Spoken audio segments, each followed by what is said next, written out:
Peuple de Dieu, que le Seigneur vous bénisse de partout où vous me suivez. Alors, je viens par la présence vous inviter à suivre une prédication très cruciale prêchée par le pasteur Thierry Moutamba, représentant légal de l'église Gospel Church. Sans plus tarder, restez branchés et suivez cette... Oui, shalom.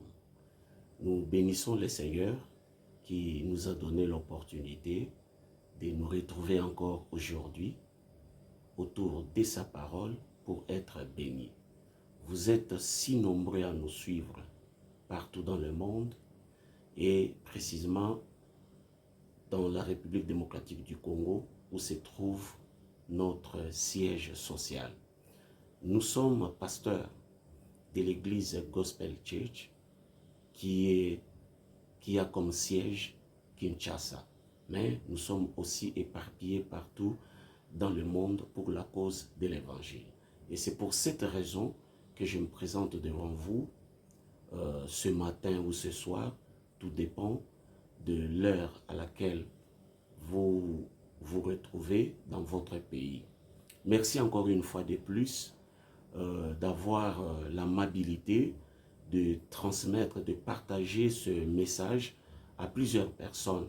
Une façon aussi pour vous de contribuer à l'évangélisation. Que le Seigneur vous bénisse richement. Aujourd'hui, nous allons parler d'un thème intitulé « Le choix ».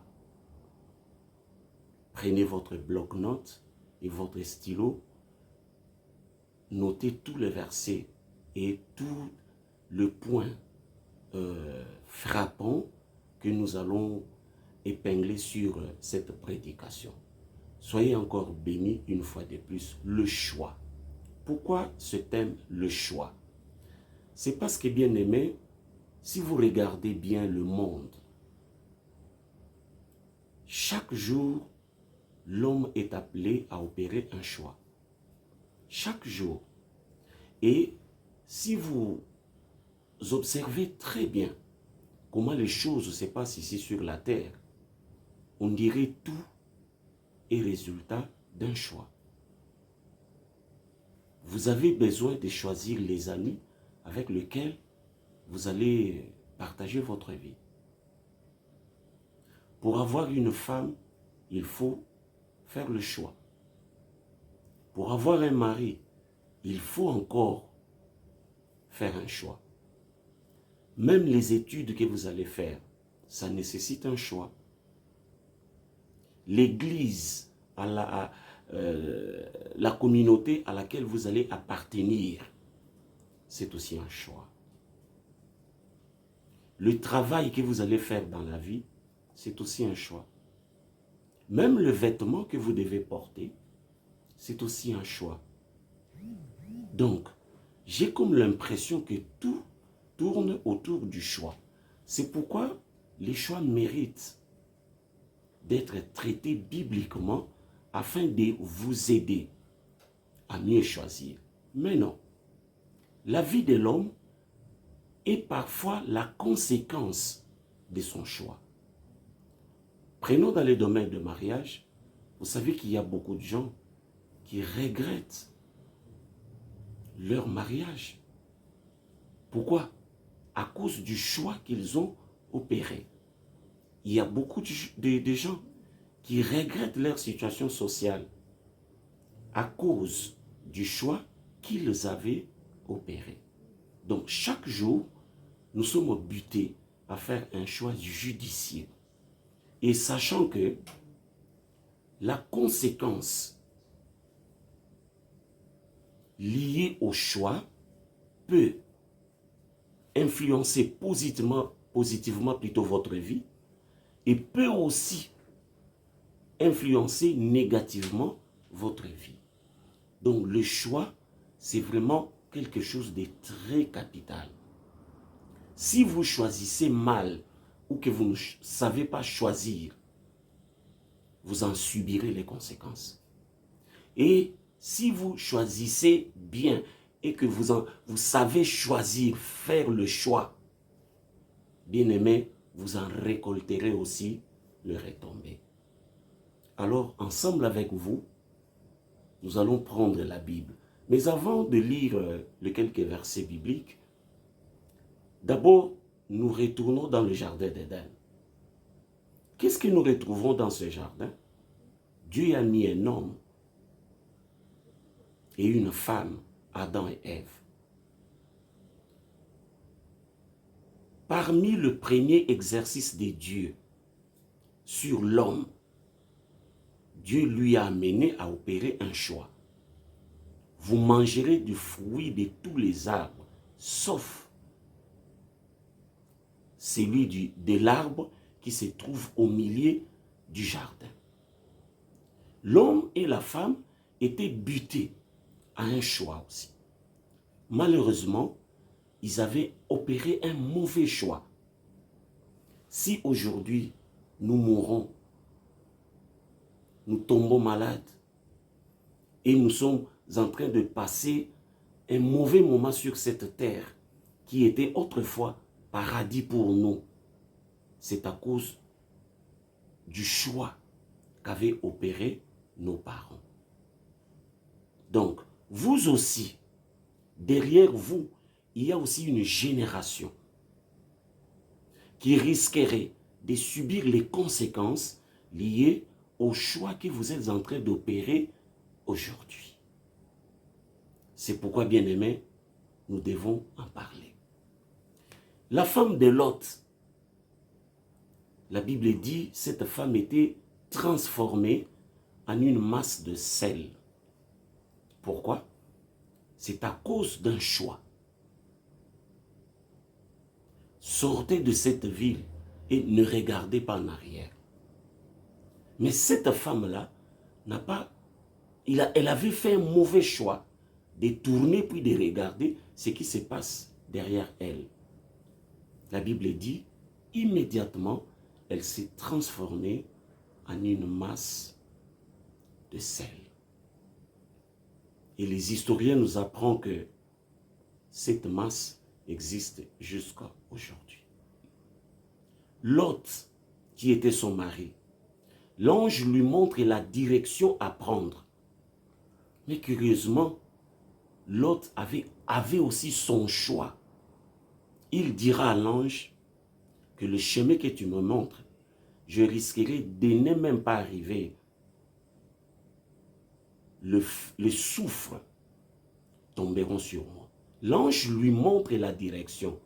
Lui, il montre aussi à l'ange sa direction. Et finalement, l'ange lui a laissé opérer sa volonté. Là où il était parti, la Bible nous raconte que c'est un secteur où il n'y avait pas des hommes.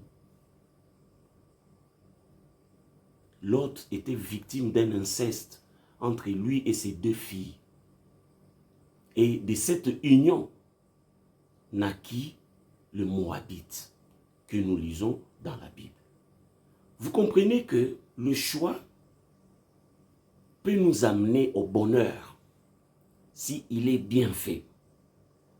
Mais aussi le choix peut nous amener à des conséquences terribles si il est mal fait. Alors, est-ce que l'homme peut-il, de par son intelligence, de par sa sagesse, de par ses études, de par son niveau intellectuel, peut-il, avec toutes ces compétences-là, opérer un choix judicieux sur cette terre? C'est ça la question que nous voulons ensemble avec vous examiner dans la parole du Seigneur. Nous prenons nos Bibles et lisons le tout premier verset. Psaume chapitre 25, le verset 12. Psaume, le chapitre 25, le 12e verset. Je lis au nom de Jésus. L'Éternel s'interroge de cette manière-ci. Quel est l'homme qui craint l'Éternel? En d'autres termes, qui est l'homme qui craint l'Éternel? Y a-t-il des hommes qui craignent l'Éternel? La Bible dit, l'Éternel lui montre la voie qu'il doit choisir. Bien-aimés, à partir de ce verset, la parole du Seigneur nous montre clairement qu'aucun homme sur la terre, quelles que soient ses capacités multiples, ne peut arriver de par lui-même opérer un choix, un bon choix. Le Seigneur commence d'abord par s'interroger, est-ce qu'il y a-t-il parmi vous des gens, des personnes qui craignent Dieu? Et c'est à ces personnes-là que le Seigneur leur accorde une promesse, un joli cadeau, qui est, le Seigneur va lui montrer la voie qu'il doit choisir. C'est-à-dire, sur la terre, il y a beaucoup de voies. Tout autour de vous, il y a beaucoup de voies. Tout autour de vous, il y a beaucoup de travail. Il y a beaucoup de femmes. Il y a beaucoup. Mais il faut que le Seigneur vous montre la voie. S'il vous montre la voie, c'est alors que vous allez la choisir. Si le Seigneur ne vous montre pas la voie, bien-aimé, vous choisirez une voie qui n'est pas bonne. Voilà pourquoi les échecs, les conséquences fâcheuses que nous sommes en train de courir aujourd'hui. Vous êtes aussi appelés à choisir l'église où vous allez suivre les enseignements spirituels, où vous allez grandir spirituellement. Et un matin, vous serez aussi appelés à choisir la voie à suivre après la mort. Tout est entre vos mains. C'est à vous de faire un choix. Vous choisissez quoi? L'enfer ou le ciel? C'est un choix à opérer. Mais le Seigneur est là pour nous aider.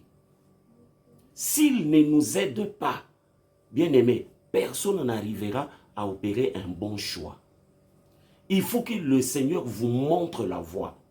Et dès qu'il vous montre la voie, c'est alors que vous allez opérer votre choix. Le choix, c'est à vous. Mais la voie à suivre, c'est le Seigneur qui vous la montre. Bien-aimés, à partir de ces versets, vous pouvez changer déjà votre manière de voir les choses.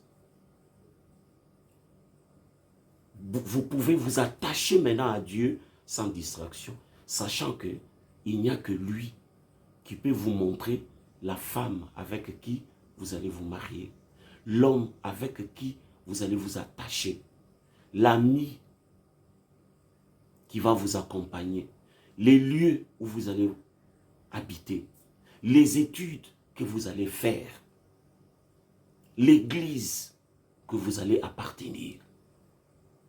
Et dans l'au-delà, c'est lui qui vous montrera le chemin et vous allez faire votre choix. Voilà pourquoi, frère, selon le premier verset. Mais le Seigneur le donne comme un cadeau. Pas à n'importe qui, mais à celui qui le craint. C'est une nouvelle classe et que le Seigneur est en train de nous recruter.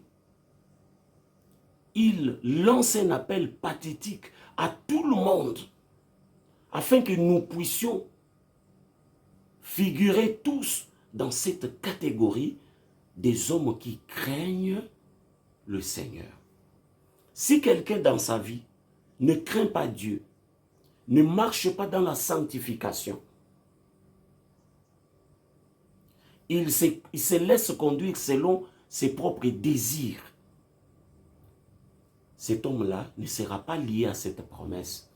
C'est pourquoi, frères, sœurs, je vous invite à prendre une décision dans votre vie. Voilà pourquoi le Seigneur a dit que la sanctification est tellement nécessaire. D'ailleurs, sans laquelle personne ne verra Dieu. Nous prenons le second verset. Nous sommes toujours dans le livre des psaumes. Psaume.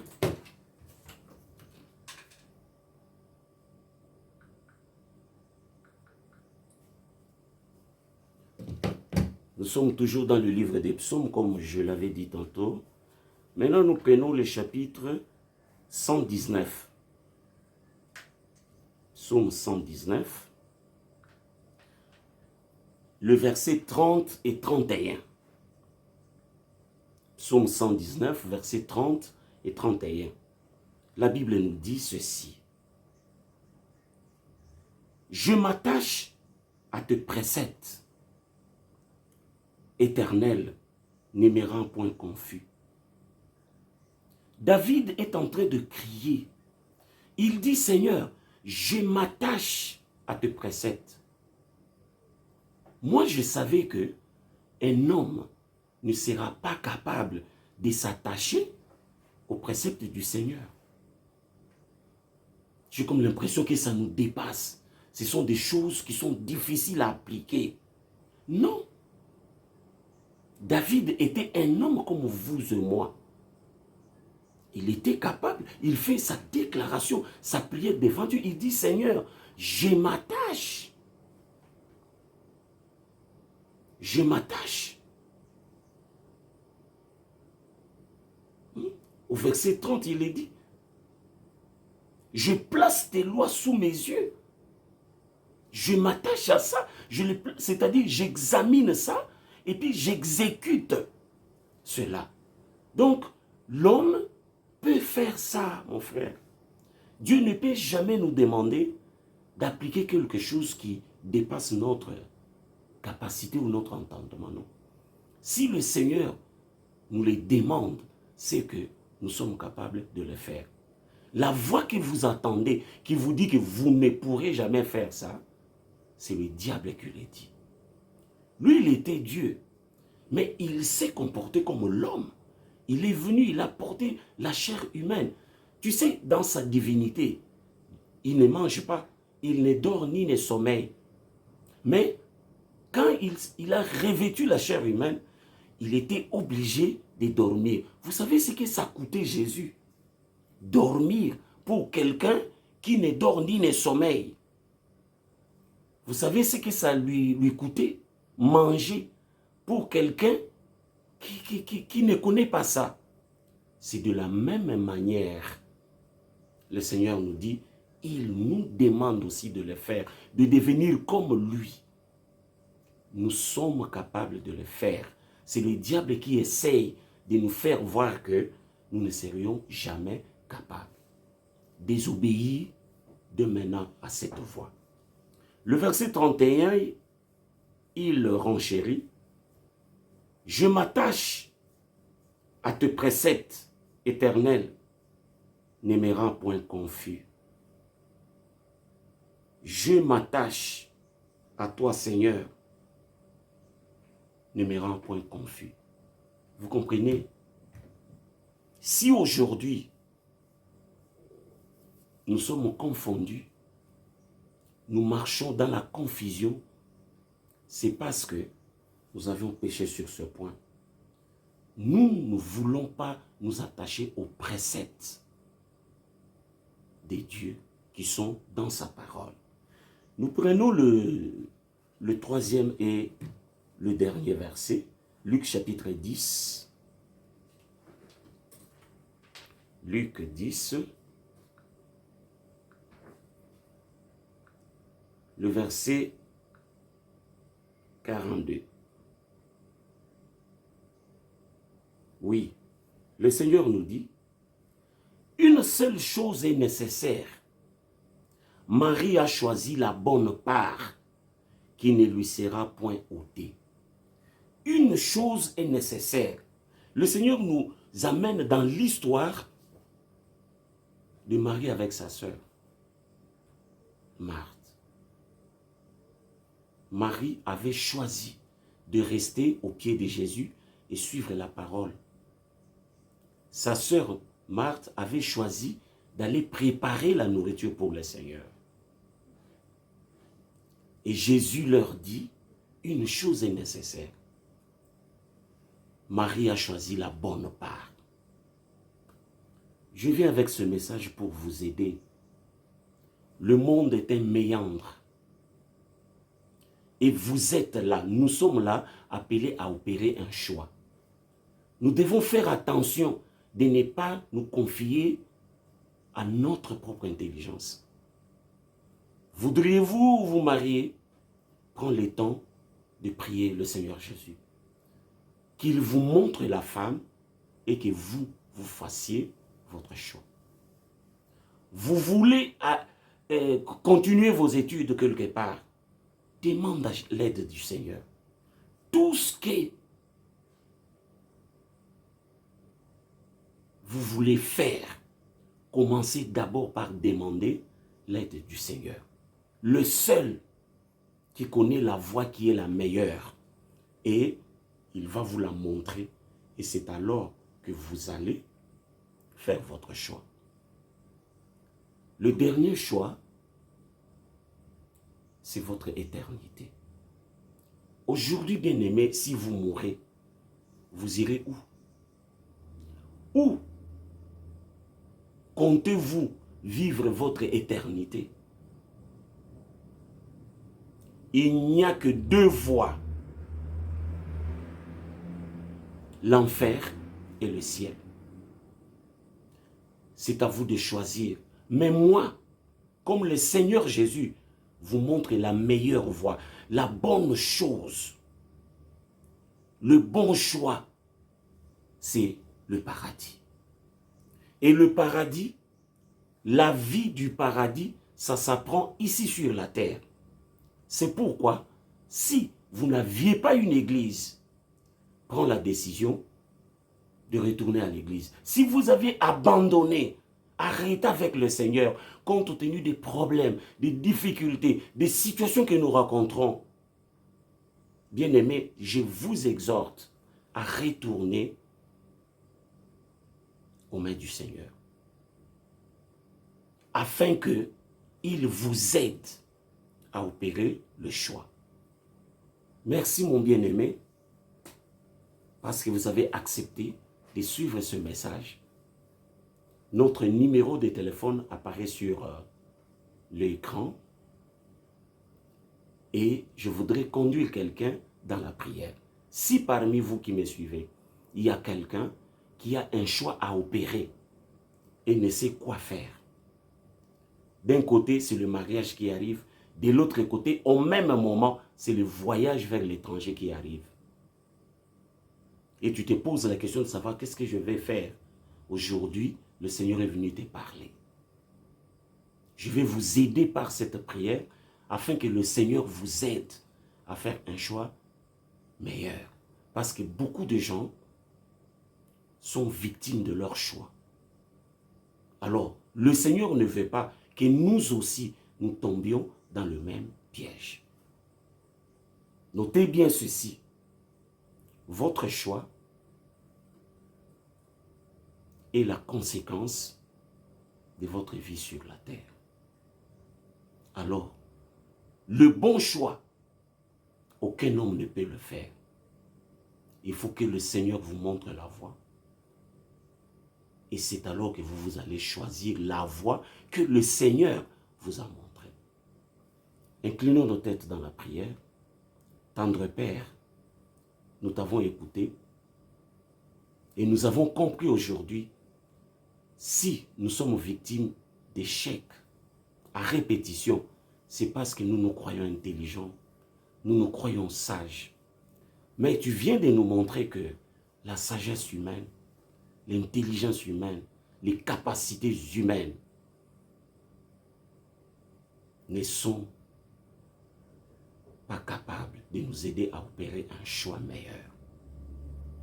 Il n'y a que toi qui viens nous montrer la voie. Alors Seigneur, montre-nous la voie afin que nous la choisissions. Montre Seigneur à ma soeur, à mon frère, la voie, afin que lui opère son choix.